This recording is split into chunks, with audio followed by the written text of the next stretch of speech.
We're now going to talk about the concept of doble referencia al complemento indirecto explícito.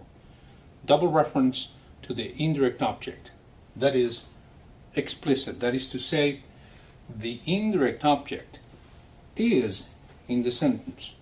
You can read it when you read the sentence, and you can hear it when you're spoken to. So, using the sentence we've been using in the previous on the previous videos, let's see the sentence Juan le dice la verdad a su novia. This sentence contains, as we know, 4 components: subject, verb, direct object, indirect object.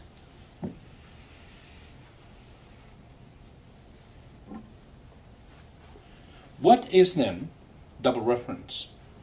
Double reference is mentioning 2 sentence components in the same sentence 2 times. In this case, if you see here, le is co-referential, that is to say, is referring to su novia.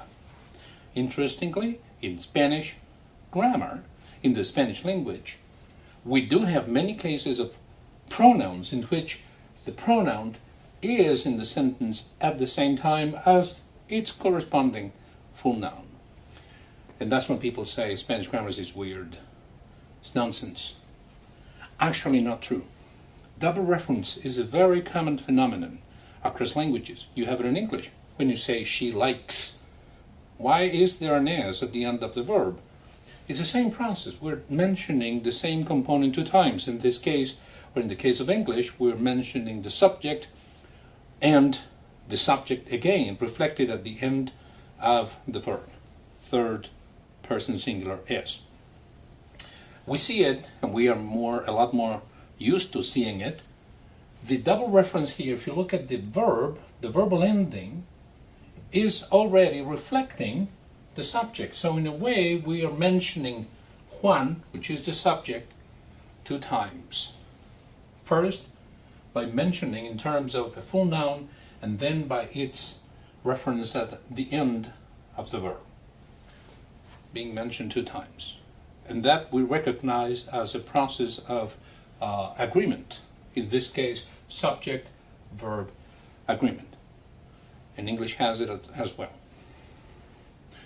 In this case, this double reference to the indirect object that is explicit is the sentence has a complemento indirecto explícito, an explicit indirect object, and therefore the rule says whenever there is an explicit CI, complemento indirecto, in the sentence there has to be double reference.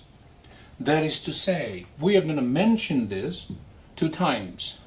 Once by means of the full noun, and then by means of its corresponding pronoun, somewhere around the verb.